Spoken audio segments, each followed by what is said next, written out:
Hi friends, నేను మీ నషరుద్దీన్. ఈరోజు మనము వెన్నెల కిషోర్ స్పైగా నటించిన చారి త్రిబుల్ మూవీ గురించి తెలుసుకుందాం. ఈ మూవీ ఎలా ఉందంటే, ఇప్పటివరకు వెన్నెల కిషోర్ని కామెడీ క్యారెక్టర్ చూసిన మనము సడన్గా స్పైగా ఎలా ఉంటాడని అనుమానం రావచ్చు. కానీ ఈ మూవీ స్పై క్యారెక్టర్ చేసిన ఆల్మోస్ట్ ఫన్నీ రోల్ ప్లే చేశాడు. స్పైగా కన్నా కమెడియన్గానే ఎక్కువగా స్పేస్ తీసుకున్నాడు ఈ మూవీలో. అలానే తనకు సపోర్ట్ రోల్లో నటించిన సంయుక్త విశ్వనాథ్ స్పైగా బాగా నటించారు. అలాగని వెన్నెల కిషోర్ స్పైగా సెట్ అవ్వలేదని కాదు, కానీ స్పై క్యారెక్టర్లో కూడా కామెడీ చేయొచ్చని ప్రూవ్ చేశాడు. ఈ చిత్రంలో వెన్నెల కిషోర్ ఒక పెద్ద క్రైమ్ ఎలా సాల్వ్ చేశాడు అనే సన్నివేశాలు బాగా కనెక్ట్ అవుతాయి. మరియు ఈ మూవీ కేవలం స్పై మూవీ అనే పాయింట్ ఆఫ్ వ్యూ అయితే ఉండదు.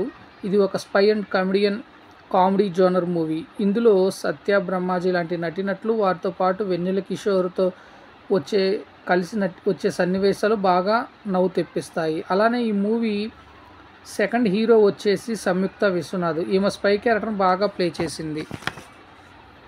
అలానే ఈ చారి త్రిబుల్ మూవీకి వచ్చేసి బీజిఎం బాగానే ఆకట్టుకుంటుంది. మరియు ఈ మూవీలో కొన్ని సన్నివేశాల గురించి మాట్లాడాలంటే, వెన్నెల కిషోర్ మరియు సంయుక్త విశ్వనాథ్ మధ్య వచ్చే సన్నివేశాలు అలానే ఇంట్రెస్ట్ క్రియేట్ చేస్తాయి. అలానే స్పైగా వెన్నెల కిషోర్ ఎక్కువగా అలరించలేకపోయినా కామెడీని బాగా హ్యాండిల్ చేశాడు. ఫైనల్గా క్లైమాక్స్లో వచ్చే యాక్షన్ సన్నివేశాలు,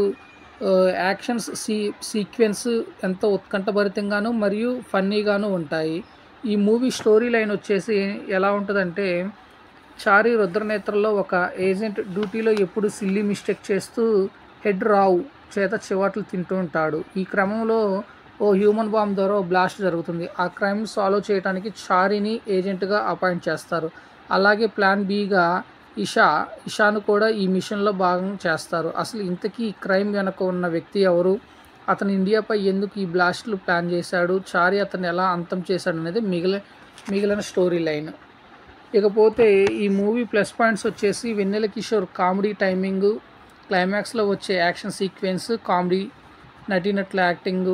మైనస్ పాయింట్స్ వచ్చేసి story line, flash back, screen play, ఇలా మైనస్ పాయింట్స్ ఉన్నవి.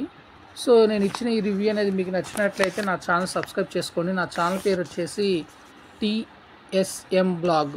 థ్యాంక్ యూ ఫ్రెండ్స్, నేను మీ నషరుద్దీన్.